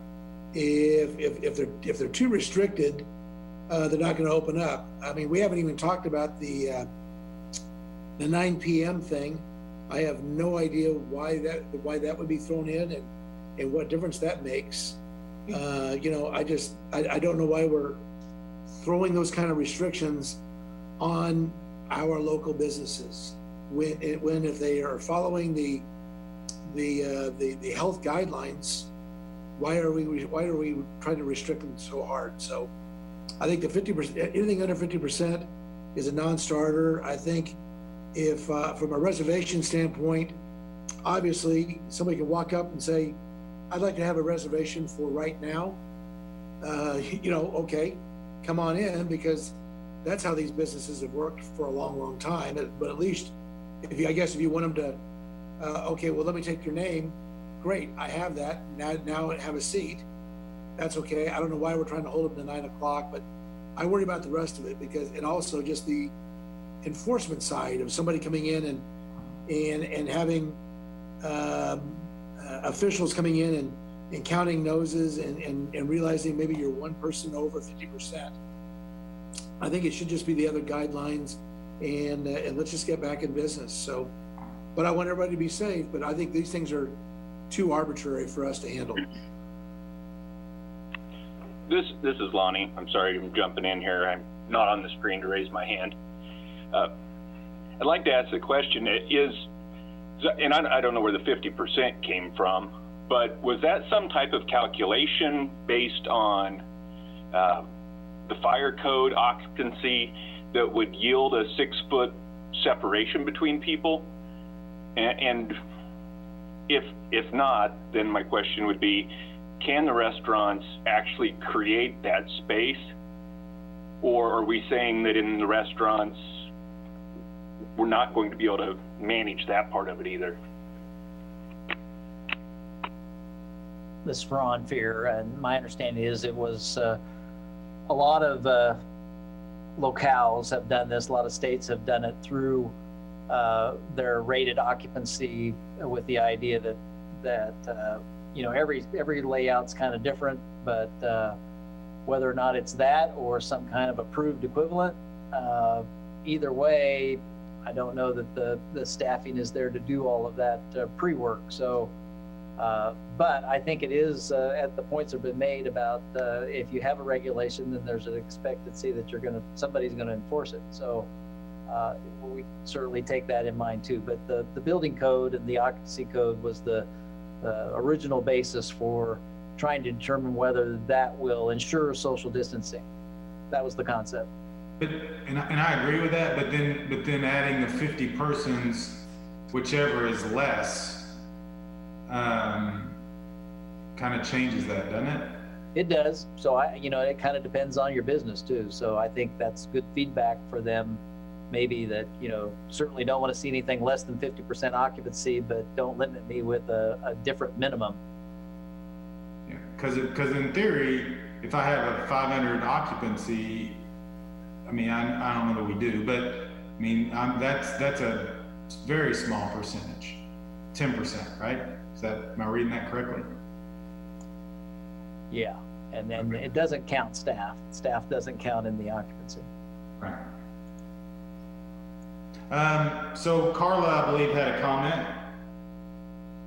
I did, and just generally speaking, as a non-restaurant or business owner, but just an observer who's been listening to the conversation today, and to keep us moving forward, it seems to me like some of the feedback that's happening is that if that 6-foot spacing can happen between customers within a business, that this group the feedback is coming that perhaps that is the direction that would be preferred from this group. When it comes to the 9 p.m., and again, I'm just looking at this as an outsider and making observations, that 9 p.m. time frame, correct me if I'm wrong, but do most kitchens in our restaurants, their typical closing time period is, I want to say 10 p.m. And again, that's typical, probably not consistent across the board, but when we're looking at opening as a restaurant and not as a bar, then it seems to me like most of our customers, most of the customer base, when you're talking about a dinner crowd, would be winding down by that time. And then your evening crowd or your nighttime crowd is more of the drinking establishment aspect of it, which during this 2-week window, I don't know that that's, and when you talk about the fact that bars are still prohibited during this time period, I think that's kind of where that might have come from. And so maybe 9 p.m. isn't the correct time, maybe 10 p.m. is more in alignment with what is a typical dinner crowd and would be more manageable for restaurant owners to work on and to work with that capacity. And then the last part in regards to the reservation aspect of things, I think that comes from the reality that when we go to restaurants and there's a wait for time in a restaurant, there's a lot of congregating that happens within the front entryways of our restaurants. So whether it's, okay, if it's not manageable to do reservation only, perhaps we cannot permit right now people to congregate in our front entrance. We will take phone numbers and we ask that you wait in your car and we will call you when your table is ready, or something to that extent. I think that's the purpose for that, is to prevent gatherings of people in entryways or in the front sections of restaurants where we typically see that sort of log jam happen, and that crowd of people who aren't all in a group together, but where we see that interaction happening. So I understand that the reservation aspect of it might not be the right answer, but I think let's problem solve that and suggest something instead. So those are just the observations that I had. Thank you. Thank you, Carla. I hate to do this, but we are 15 minutes from our scheduled end time. And there's one other small issue that I promised we would bring up today. And it had to do with personal protection equipment. The city got a 2000 surgical mask donation from Champion, which is awesome, and it's an example of our local businesses that are stepping up to help. And the question came from the mayor and about how that should, and that would be for businesses, not, I mean, that's separate from what's set aside for health providers. And so the question was how we could distribute that to help businesses open. And so that question's out there. I think in light of time, and I'll ask Bob to chip in too, I think we're gonna need to rely on our staff to take a lot of the things that are said, and that's Dennis and Christy and the rest of us who are working with them, and maybe put something together that sort of takes in everything that we talked about today. But anyway, I'm throwing that out there, and I don't know, Ron, if you had any other comments specifically about the masks, but I know the mayor did ask what our thoughts were on that. Yes, thank you. We appreciate that support. They are surgical masks. They also have masks available for purchase. They don't have them locally that they can order through one of their affiliates. And so that's some discussion too about trying to, that's been mentioned at our last meeting, was support for PPE for employers.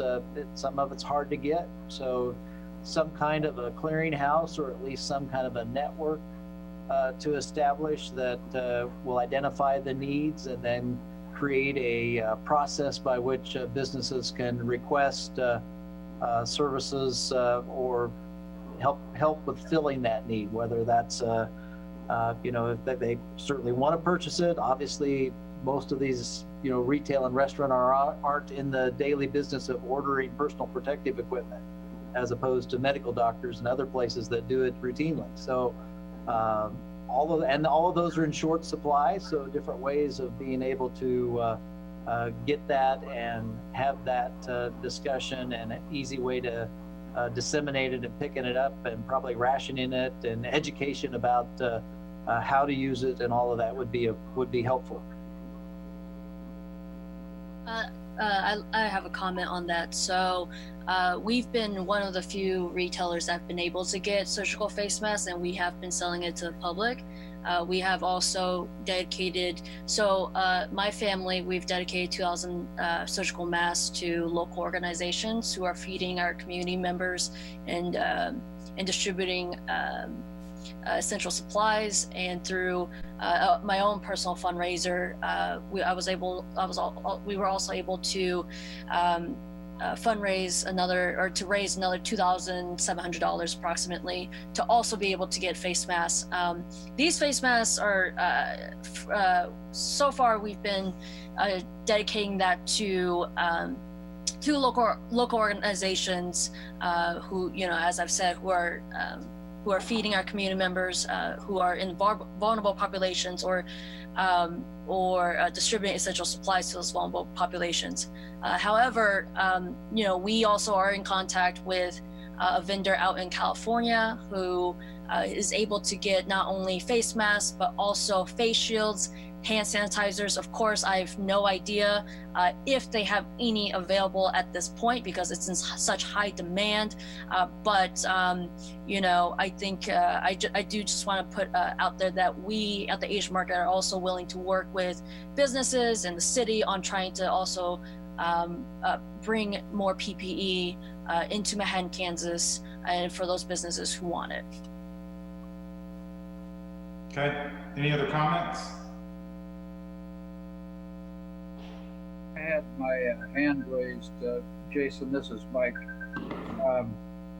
There's a lot of exempted businesses out there already, such as grocery stores and so on, who have some models that we can use. Things that I think I've proven relatively successful to date. One of the specifics that we might want to look at is directional arrows. When we're trying to establish 6 feet of distance, one of the things you run into is crossing. In other words, people in a, let's say it's an 8-foot aisle, and they're coming down one way and another at the same time, so you can't keep that distance. And a simple directional arrow, as some of our grocery stores have instituted, seems to make some sense. We also have some seeming contradictions. In other words, you've got guidance that says, well, let's have all of our employees wear masks. Let's have, we recommend that as consumers, we wear masks. And then when you go into a restaurant context, I'm unsure how you're supposed to eat in a restaurant with a mask on, but we just need to think through some of those things so we're not inconsistent. The other one I'd like to have the medical community take a look at is the air conditioning systems in some of our businesses. I think we've got a real issue there with lack of circulation of air, or perhaps the circulation of air extending the distance that some of these things can travel. So just ask maybe some of our medical folks work with engineers to do a little research on that.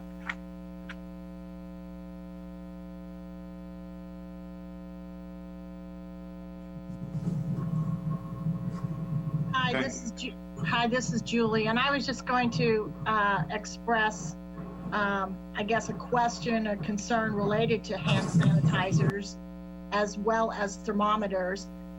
We in our organization have experienced some significant shortages of those two items, and I'm guessing that's we're not the only one. So as we talk about the need for hand sanitizers, and I also see thermometers in the list of taking employees' temperatures and other people's temperatures, there is the big question: where are we going to get these supplies, and how are we going to get them at some reasonable price? So I just point that out. I'm really happy, Ron, to hear about the mask. That's wonderful. And Fanny, maybe your supplier needs to be called, but I just want to say that to me is a situation we should all take in consideration. Thank you.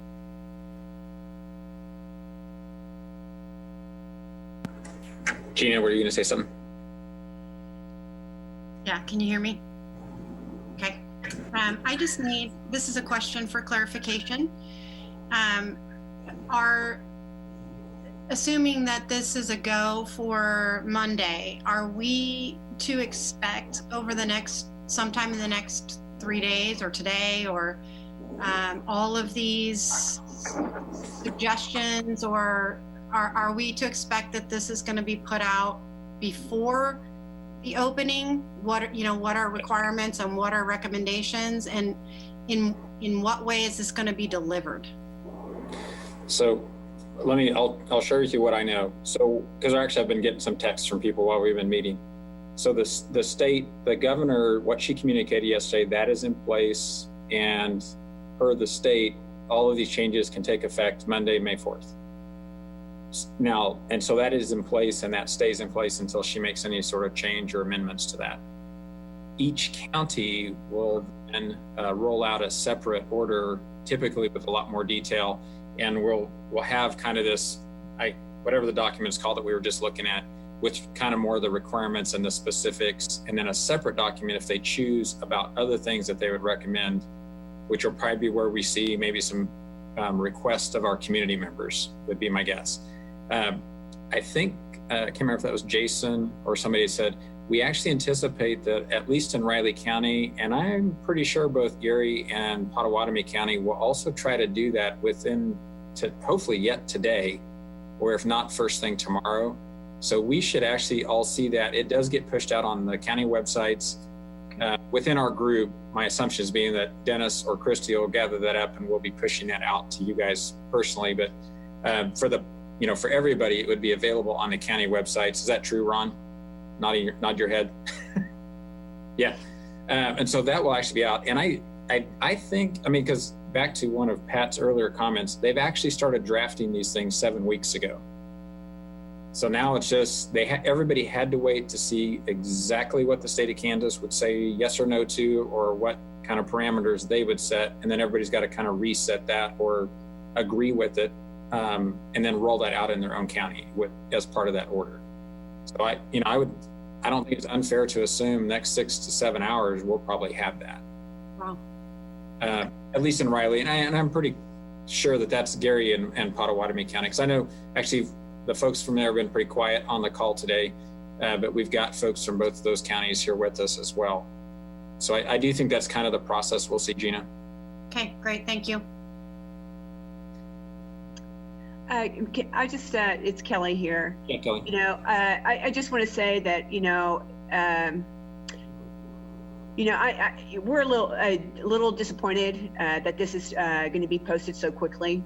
I feel that, if this was something, that was, had been, in the works, for the past, 6 or 7 weeks, I'm just going to comment that it would have been a great courtesy call, to try to reach out to restaurateurs and, bars here in our community and within our county to get some feedback, prior to, having this being, posted without, these comments that we're making right now. So I just want to, that was just my comment. And so, I appreciate you saying something, Kelly. I think we got to give the folks involved a little grace here, because they didn't actually know what the rules were going to be at a state level till last night.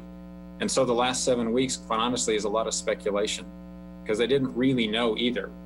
And one of the reasons we're all here is that we actually are getting a chance to give some input. The timing is unfortunate. I think we all agree with that, but also I think everybody's been waiting to see what actually was going to happen. The number of cases in the state is actually spiking and skyrocketing. It's just not in our part of the state. And I think that was also part of the kind of working through the process of letting people do some more things that are more regional or more, in our case, county based, just waiting to see what was actually going to happen. 2 weeks ago, I actually talked to a bunch of folks on the EOC because we had 3 potential cluster hotspots in our community area. A couple of them just kind of fizzled out, which is good. But we just had to wait and really kind of see what was going to develop before you could then pull a trigger on something. So at this point, I guess 2 questions. One, we really feel like we need to have some sort of ongoing cadence here, because this is just kind of phase 2, and we know that we've got at least 2 more phases to work through, assuming nothing kind of bubbles up. At this point, we were going to schedule a meeting for next Thursday at 2 p.m. The question would be of the group, knowing that the county guidance is going to be coming out for our 3 counties, hopefully here in the next, say 12 hours or whatever. Do the group members want to have a touch base this weekend? Do you feel that what's going to come out you can run with?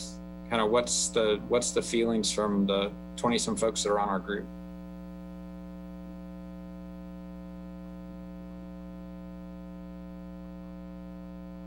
I'd say, Bob, if you don't know what's going to come out, it's a little hard to comment. I know.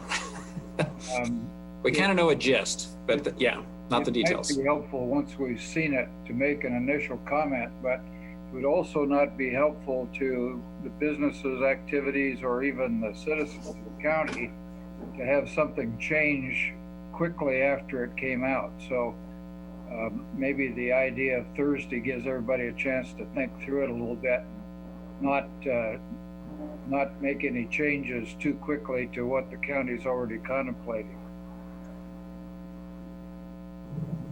Gina, did you have? I saw your mic come off. I was going to say that I think whatever gets released is probably going to need clarification, I would assume.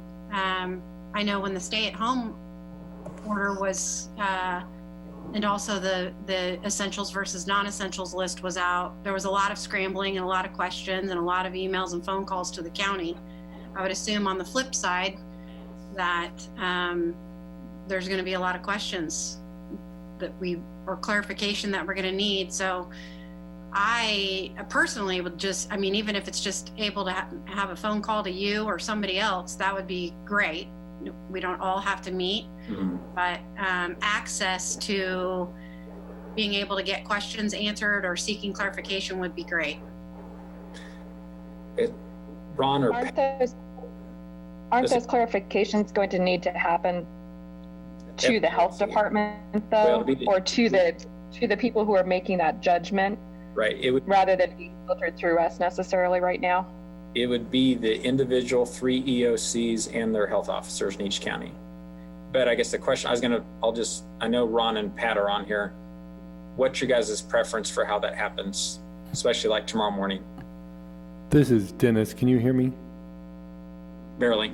Ron stepped out to go get the mask donation. So we're indifferent. We can schedule a Zoom meeting very easy. But again, I think it's going to be tailored specific questions.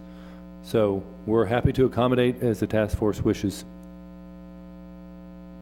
This is Ed at the Health Department. The Q&A hotline is still going to be open and people will be answering this weekend. So you might be able to get answers there. And this is Kelly again. Maybe, if there could be some kind of, addendum, like addendum kind of note that might be made on, this for, what is going to be posted here. And, to have, if we, that, by, I don't know, Friday or what, maybe some specific date that everything is going to be much more clarified for the public. After, maybe we can all just, have, a moment to gather our thoughts and to reach out and talk to, other people in the community and have a more, clarified, protocol, but if I'm just suggesting maybe we can just have some kind of a notation on the post that an addendum will be coming, with more concrete and firm actions, and guidance to be made, at this and this date. So I don't know. Well, Kelly, one thing we could ask is maybe like just an FAQ, depending on what kind of questions are coming into Ed's hotline. Yes, something of that nature. So, everybody knows that, yes, that there would be, facts, yes, and that by such and such date, it'll be, a little more clearly established for at least for our tri-county, so we're all working on the same page and have, more concrete answers and directions. I think some of the things that some of us are very process oriented and research oriented, and we spent a lot of time looking at other counties, other states, other countries, and how they have successfully reopened their economies down to, the direction of the arrows. And I think that it's been, in this short amount of time, I think it's been shown that if both and I know this is what Kelly is alluding to, because Kelly and I are close and we've talked about this. The concern, I think, across the board for many, many people is that both the employer and the consumer are on the same page, and that the messaging is very clear. And that is one of the best ways to keep us all safe. Lisa, would you agree? Thank you. So that is really and truly for many of us here, a driving factor in how we can help keep everyone safe. I mean, I think about my businesses down here in downtown. There's a lot of us, and we can't wait to be open, and we're excited. But we, as you know, the paradigm has shifted so tremendously that communication and education needs to be constant and consistent all the time, so that no matter if you're traveling from downtown to West Loop, to Aggieville, to Target, to Menards, as a consumer, what you have to do to safely enter that store and what the expectation of the consumer is and what is the expectation of the employer. I just really wanted to say that. Thank you for listening. Thanks, Gina. Okay. Thank you, Gina. You clarified that so well. Thank you. Thanks, Cal. Well, I know we're a little bit past time. We'll get a meeting invite sent out for next Thursday. We'll make sure that once the orders are published by the 3 counties, that we get those sent out to you, because even Some of you actually have businesses in more than one of our counties. We certainly recognize that. So you would all get to see all of them, but also that way everybody will kind of have an idea of hopefully where we will land with lots of consistency between the 3 counties. Jason, is there anything else before we end? Sorry about that. I couldn't find my mute. No, I mean, I just want to reiterate and the frustration that people are feeling is the frustration that I'm hearing from our other members. And, you know, we've just got to come up with the right approach to making sure we're communicating things appropriately. And so thank you all for being part of this, and thank you for making time, and hopefully we'll get to that point. Thank you, guys. Thank you. Bye. Thanks. Bye. Thank you.